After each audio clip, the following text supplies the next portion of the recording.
Winter में ना kitchen के काम बहुत सारे होते हैं जिन्हें कि करते करते पूरा दिन निकल जाता है। और विंटर्स में दिन भी इतने छोटे होते हैं कि कब शुरू होके कब ख़त्म हो जाए पता नहीं चलता। लेकिन अब आपके किचन के काम बहुत ही कम होने वाले हैं इन सिंपल सी टिप्स के साथ। मैंने यहाँ पे बहुत ही सिंपल सिंपल सी हैबिट्स और टिप्स आप लोग के साथ शेयर की हैं जिन्हें कि फॉलो करके मैं अपने किचन के कामों को काफ़ी हद तक कम कर लेती हूँ। अस्सलाम वालेकुम एवरीवन, कैसे हैं आप सब लोग? उम्मीद करती हूँ कि आप सब लोग बेहतर होंगे, खुशहाल होंगे और मज़े में होंगे।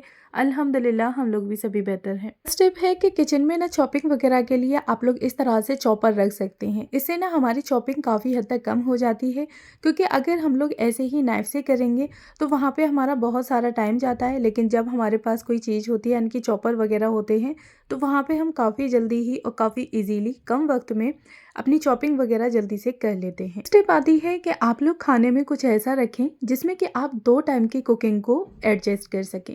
जैसे कि ब्रेकफास्ट और लंच आप लोग एक साथ बना लें और एक साथ ही आप लोग कुछ ऐसा रखें जो कि एक बार में ही 2 चीज़ें बन सकें। जैसे कि थोड़ी-सी अगर आप लोगों ने रात में दाल भिगो दी थी, दाल से मॉर्निंग में आप लोग डोसा या चीला बना सकते हैं और बाकी की आधी दाल को आप लोग पका सकते हैं। इसी तरह से मैंने यहाँ पे ना आलू उबाल के रख लिए थे और आधे आलूओं की मैंने सब्ज़ी बना ली है, यानी कि आधे आलू मैंने उठा के रख दिए थे और आधे आलू का ना मैंने भरता बना लिया है। तो यहाँ पे आलू की सब्ज़ी बन जाएगी और ब्रेकफास्ट में आलू के पराठे हो जाएंगे। तो इस तरह से हम लोग काफ़ी हद तक अपनी कुकिंग के कामों को कम कर सकते हैं, एक बार में 2 चीज़ों को बना सकते हैं। मॉर्निंग में ही आप लोग इतना आटा लगा के रख दें कि पूरे दिन इजीली आपका वो आटा चल सके। अगर मॉर्निंग में काफ़ी भागम भाग होती है तो फिर वो आटा आप लोग रात में लगा के रख सकते हैं, काफ़ी अच्छे से सेट भी हो जाएगा। गर्मी है तो आप लोग फ्रिज में रख दें और अगर सर्दियाँ हैं नॉर्मल बाहर भी रखते हैं तब भी इजीली वो आटा चल जाता है। मॉर्निंग में ही इतना आटा लगा के रख देती हूँ जो कि पूरे दिन आराम से मेरा आटा चल जाता है, यानी कि मुझे दोपहर में बनाना होगा खाना या फिर रात में, तो वहाँ मुझे दोबारा आटा लगाने की टेंशन नहीं रहती। साथ ही ना फिर आप लोग यहाँ पे देख सकते हैं कि मैंने ब्रेकफास्ट में आलू के पराठे बना लिए और साथ ही ना मैंने यहाँ पे आलू की सब्ज़ी भी बना ली। तो यानी कि मेरा ब्रेकफास्ट के साथ ही लंच भी तैयार हो गया और मुझे एक साथ 2 काम कर लिए, यानी कि एक जो चीज़ मैंने उबाल के रखी थी, आलूओं से ही मैंने यहाँ पे 2 चीज़ें अपनी तैयार कर ली। इसी तरह से आप लोग कर सकते हैं। स्टेप है कि एक टाइम पहले ही आप लोग अपनी जो मील प्लानिंग है वो पहले से करके रख लिया करें। अगर आप लोग प्लानिंग नहीं कर पा रहे हैं, यानी कि उसकी प्रिपरेशन नहीं कर पा रहे हैं, तो पहले से ही आप ये सोच के रख लिया करें कि मॉर्निंग में उठते साथ ही आपने क्या बनाना है, लंच में, ब्रेकफास्ट में या फिर डिनर में आप लोग क्या बनाएंगे। तो उठते साथ ही ना हमारा जो टाइम है वो वेस्ट नहीं होता, बल्कि हमें पता होता है कि हमें किन चीज़ों की तैयारी करनी है या क्या हमें खाना पकाना है। तो हम लोग उठते साथ ही उसी काम में लग जाते हैं। अच्छा, मेरे यहाँ ना वीक में 2 से 3 दफ़ा सब्जियाँ आ जाती हैं, यानी कि 1 या 2 दिन का गैप करके। तो मैं क्या करती हूँ कि जब भी सब्ज़ी आती हैं फटाफट से निकाल के थैली में से एक जगह निकाल के रख लेती हूँ सारी सब्जियाँ। उनको डिवाइड करके रखना और एक बास्केट में रख के सारी सब्जियों को वॉश करके रख देना और वॉश करके रखने के बाद मैं फ्रिज में ऑर्गेनाइज़ करके रख देती हूँ। इससे ना नेक्स्ट टाइम की कुकिंग जो है वो काफ़ी हद तक मेरी कम हो जाती है और साथ ही ना फिर मुझे कुकिंग करते वक़्त चीज़ों को वॉश करना और या थैली में से बार-बार निकाल के मुझे उनको धोना नहीं पड़ता। सिर्फ़ मुझे नॉर्मल कटिंग या चॉपिंग करनी होती है, वहाँ पे मेरे काफ़ी हद तक जो काम होते हैं वो कम हो जाते हैं। तो अगर इस तरह से आपकी भी सब्ज़ियाँ आ रही हैं तो आप लोग ऐसे ही उन्हें पड़ा ना छोड़ें, बल्कि जब भी आई हैं तुरंत निकाल के उन्हें वॉश करके अच्छे से किसी भी ऑर्गेनाइज़र में या बास्केट में आप लोग रख सकते हैं। और नहीं है तो फिर आप लोग अपनी जो फ्रिज का बास्केट यानी कि टब होता है उसमें ही सारी सब्जियों को रख सकते हैं। तो इससे सब्जियों की सेल्फ लाइफ भी बढ़ जाती है और फिर हमें कुकिंग करते वक्त वहाँ पे बहुत सारे एफर्ट्स नहीं लगाने पड़ते। अच्छा, कुकिंग के टाइम ना मेरे पास ये 6 पीसेस का बॉक्स जो है वो काफ़ी मेरी हेल्प करता है। इसमें मैं सारी चीज़ें एक साथ ही कलेक्ट करके रख देती हूँ। धनिया वगैरह कट करके रख दिए, टमाटर, प्याज, लहसुन, अदरक, हरी मिर्च, ये सारी चीज़ें रख देती हूँ। फिर ना मुझे अलग अलग ऑर्गेनाइज़र नहीं निकालना पड़ता, बस नॉर्मली मैं यहाँ पे ना इसी छोटे से ऑर्गेनाइज़र को निकाल लेती हूँ और सारी चीज़ें ना मुझे इसी बॉक्स में मिल जाती हैं। विंटर्स में ना अक्सर करके ये सब्जियां जो आती हैं वो साग वाली होती हैं, जो कि हमारा बहुत सारा टाइम ले जाती हैं। तो जब भी आपकी साग वाली सब्जियां आई हैं तो आप लोग अपना बिना टाइम गवाए तुरंत ही सब्जियों को निकाल के उनको बना के उबाल के पीस के रख सकती हैं। इससे ना आपका बहुत सारा टाइम जो है वो सेव हो जाएगा। जैसे कि मेरे पास यहाँ पे बथुआ था, तो बथुए को मैंने निकाल के अच्छे से इसको बना लिया, यानी कि जो भी इसकी डंडी वगैरह थी उसको तोड़ के रख दिया और साथ ही ना फिर मैंने इसको वॉश करके रख दिया यहाँ पे उबलने के लिए। नेक्स्ट स्टेप है कि जब भी आप लोग ब्रेकफ़ास्ट रेडी कर रहे हैं या फिर आप लोग दोपहर के टाइम पे चपाती बना रहे हैं, तो उस टाइम पे ना आप लोग पहले से ही जो डो होते हैं वो छोटे-छोटे से बना के रोटी के लिए तैयार कर लें। पराठे बना रहे हैं तो उनके लिए भी आप लोग पहले से ही डो लगा के रख सकते हैं। तो इससे ना आप लोगों को पराठे बनाते वक़्त वहाँ पे डो लगाने में टाइम वेस्ट नहीं करना पड़ेगा, बल्कि झटपट से आप लोग देते चले जाएँगे। हमने ना पहले से ही अपने डो रेडी करके रख लिए हैं, बस वहाँ पे हमें रख के जल्दी से बेलना है और उन्हें सेंकना है। तो जितने भी लोग खाने बैठे हैं तो वहाँ पे हमें ये भी नहीं लगेगा कि टाइम लग रहा है और फटाफट से हम लोग देते भी जाएँगे, टाइम भी हमारा काफ़ी हद तक सेव हो जाएगा। मॉर्निंग में ब्रेकफ़ास्ट में पराठे बनाते वक़्त ना इसी ट्रिक को अप्लाई करती हूँ और झटपट से मेरे पराठे बन भी जाते हैं, 5 से 7 मिनट में ही, मुझे ज़्यादा टाइम भी नहीं लगता। हर मील के बाद ना आप लोग अपनी किचन को अच्छे से क्लीन कर दें। जब हम लोग ये हैबिट अपना लेते हैं तो वहाँ पे हमारी सिर्फ 1 से 2 मिनट जाती है और 1 से 2 मिनट में ही हमारी किचन जो है वो नेक्स्ट टाइम के लिए रेडी हो जाती है। फिर वहाँ जब हम नेक्स्ट टाइम की कुकिंग के लिए आते हैं, वहाँ ना हमें देख के अच्छी फीलिंग भी आ रही होती है, मन भी करता है हमारा कुकिंग करने का। लेकिन जब कुकिंग वाला एरिया ही गंदा होगा तो फिर कुकिंग करने में हमारा मन भी नहीं लगेगा। अच्छा, यहाँ मैं आप लोग के साथ एक मज़ेदार रेसिपी शेयर कर रही हूँ। इसे आप लोग ज़रूर ट्राई करिएगा, काफ़ी अच्छी है और इसका नाम है हैदराबादी चिकन दम का मुर्ग और काफ़ी अच्छी और टेस्टी रेसिपी है, झटपट से बनने वाली भी है। चलिए हम देखते हैं कि इसके लिए हमें क्या-क्या चीज़ों की ज़रूरत पड़ेगी। तो सबसे पहले ना हम यहाँ पे एक इसका जो ख़ास मसाला है वो रेडी करेंगे। तो उसके लिए ना मैंने 1 मुट्ठी काजू लिए थे, 1 मुट्ठी बादाम लिए हैं, साथ ही ना थोड़ा-सा खड़ा गरम मसाला लिया है, दालचीनी और बड़ी इलायची जो है वो ली है। साथ ही ना मैंने यहाँ पे लिया है गरी का बुरादा, यानी कि जो नारियल होता है ना उसको कद्दूकस कर लिया था। तो बस इन सारी चीज़ों को हम लोग ड्राई रोस्ट करेंगे, बिल्कुल भी यहाँ पे ऑयल वगैरह या घी का हमें इस्तेमाल नहीं करना है। आप लोग देख ही सकते हैं कि इतना इसका कलर आने तक हमें इसको ड्राई रोस्ट करना है, उसके बाद फिर हम इसको निकालेंगे दूसरे बर्तन में। ये हमारा हैदराबादी चिकन दम के मुर्ग की जो स्पेशल रेसिपी है ना मसाला, वो हमने यहाँ पे तैयार करके रख लिया।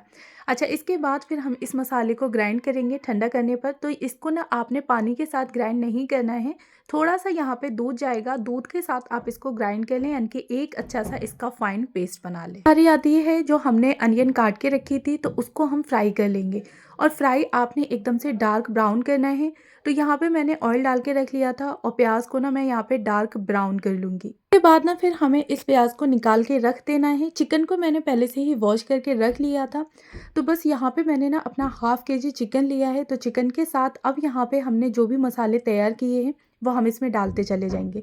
तो सबसे पहले मैं यहाँ पे वो जो पेस्ट तैयार किया था ना वो डाल दूँगी, यानी कि ड्राई फ्रूट्स और गरी के बुरादे का, जो कि हमने दूध में इसको अच्छे से एक पेस्ट बनाया था, वो डाल दिया है। तो हमने प्याज को भून के निकाला था वो डाल दूँगी। अच्छा, मैंने ना यहाँ पे 3 से 4 प्याज ली थी जिसको कि बारीक कट करके भून लिया था। तो आपने भी अपने अकॉर्डिंग, यानी कि जितना आपने चिकन लिया है उसके अकॉर्डिंग ही आपने रखना है।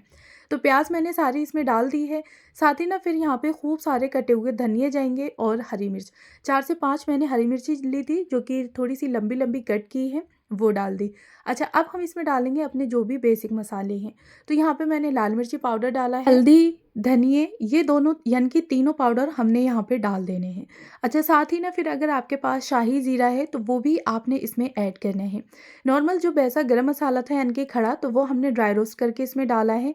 तो अब हमें यहाँ पे खड़े गरम मसाले डालने की ज़रूरत नहीं है। बाकी का हमने यहाँ पे 2 टीस्पून यानी कि छोटी-छोटी सी चम्मच जो है वो पिसा हुआ गरम मसाला डाला है।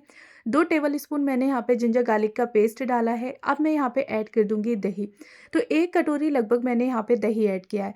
हाफ़ केजी जो था वो मेरे पास चिकन था, तो उसके अकॉर्डिंग मैंने 1 कटोरी जो है वो दही ऐड किया है। आप जितनी चिकन की बना रहे हैं तो उसके अकॉर्डिंग ही आपने यहाँ पे मसाले कम या ज़्यादा कर लेने हैं। जाएगा इसमें नमक, तो आप अपने टेस्ट के अकॉर्डिंग इसमें नमक ऐड करें। उसके बाद फिर हम यहाँ पे जो हमने ऑयल लिया था ना वो हमें ऐड करना है। तो ऑयल हम यहाँ पे दूसरा नहीं लेंगे, बल्कि जो प्याज वाला ऑयल था ना वही हमने यहाँ पे ऐड कर देना है। सारी चीज़ें हम इसमें काफ़ी अच्छे से डाल चुके हैं। बस अब हमें इसको बढ़िया तरीके से मिक्स कर देना है, जिससे कि हर एक चिकन के पीसेस पे मसाले की कोटिंग काफ़ी बढ़िया तरीके से हो जाए। अच्छे से आपने इसको मिक्स करना है। हल्के हाथ से मिक्स करने के बाद ना आपको इसको लगभग 1 से 2 घंटे के लिए, यानी कि जितना टाइम आपके पास होगा इसको रेस्ट रखने के लिए बेहतर रहेगा। अच्छा, मेरे पास यहाँ पे ज़्यादा टाइम नहीं था तो मैंने इसको नॉर्मल 15 से 20 मिनट के के लिए ही रखा था मैरिनेट करके। आप अगर 1 से 2 घंटे के लिए, 3 घंटे के लिए रखते हैं तो इसकी जो टेस्ट है वो काफ़ी अच्छा आएगा। अच्छा, मैरिनेशन के बाद बस मैंने इसको रख दिया और अब हम अपना दूसरा काम कर लेते हैं। स्टेप है कि इस टाइम पे अगर आपके कोई भी ग्रोसरी का डब्बा वगैरह या जार खाली हो जाता है तो आप हाथ के हाथ उसको वॉश करके रख दें।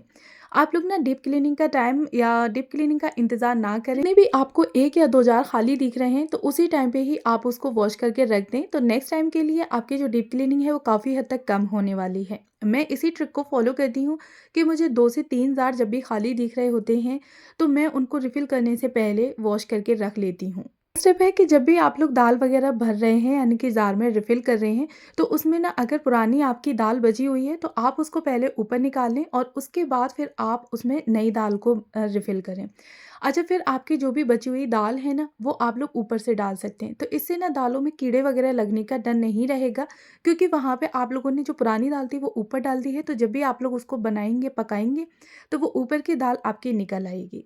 स्टेप है कि जब भी आपकी ग्रोसरी ज़्यादा आ जाती है यानी कि आपकी फैमिली थोड़ी छोटी है और आपके दालें वगैरह जो हैं या मसाले आपके ज़्यादा आ गए हैं तो वहाँ पे आप लोग तेज़पत्ता या लौंग डाल सकते हैं।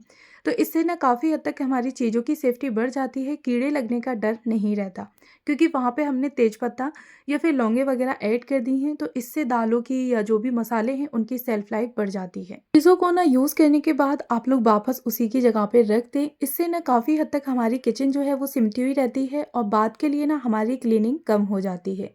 लिए ही आप लोग 1 से 2 मिनट किचन की क्लीनिंग के लिए दे सकते हैं। कोई भी एक शेल्फ या फिर कोई भी एक ड्रॉर्स वगैरह आप लोग उसको क्लीन कर सकते हैं। तो इससे ना हमारी किचन सिमटी हुई रहने वाली है, साथ ही ना क्लीन एंड ऑर्गेनाइज रहेगी। हमें डीप क्लीनिंग के लिए एक्स्ट्रा वक्त नहीं देना पड़ेगा। मैरिनेशन करे हुए काफ़ी टाइम हो गया था तो बस अब हम इसको यहाँ पे पकने के लिए रख देंगे। आपने कुछ भी नहीं करना है, एक कढ़ाई रखनी है, कढ़ाई में जो भी हमारा मैरिनेट किया हुआ चिकन था तो बस उसको इसमें डाल देना है।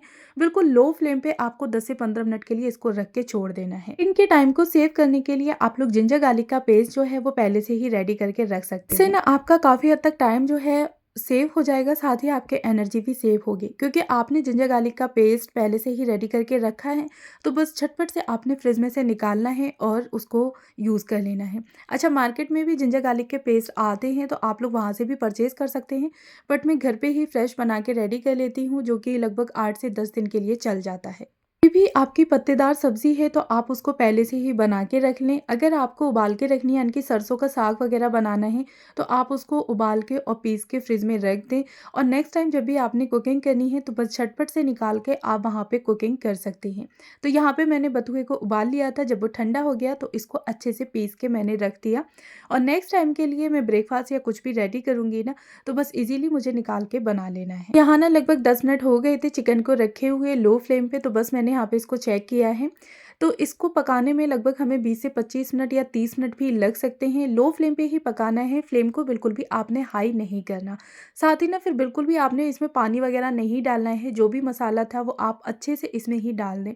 हमने जितने भी मसाले डाले हैं, दही वगैरह ऐड किया है, तो वो सारी चीज़ें खुद अपना पानी छोड़ देंगी, तो चिकन हमारा काफ़ी अच्छे से गल जाएगा। हाँ, आपने पानी को ऐड करने की बिल्कुल भी ज़रूरत नहीं पड़ेगी। हाँ, आपने याद रखना है कि लगभग 30 मिनट तक लो फ्लेम पे रखना है। बीच-बीच में आप इसको देखते रहें यानी कि चलाते रहें, और जैसे ही काफ़ी अच्छे से ये भुन जाए यानी कि इसका मसाला भुन जाए, जो भी पानी था दही ने छोड़ा वो सब ख़त्म हो जाए, तो बस आपका जो चिकन हैदराबादी है वो बन के रेडी है, यानी कि हैदराबादी चिकन दम का मुर्ग। और ये देखने में साथ ही खाने में इतना लजीज है। अगर आप लोगों ने इसको एक बार ट्राई कर लिया तो आप लोग हर बार इसको ही बनाने वाले हैं। फिर इसकी खुशबू से आपकी किचन जो है वो एकदम से महकने वाली है। अच्छा, लास्ट में हमने इसके ऊपर डाल दिया गरम मसाला और हमारा ये चिकन जो है वो बन के रेडी है। इस टाइम है तो प्लीज़ मेरे चैनल को ज़रूर सब्सक्राइब करें, साथ में बेल आइकन को भी ऑन कर लें। मिलती हूँ आपसे नेक्स्ट वीडियो में। Thanks for watching.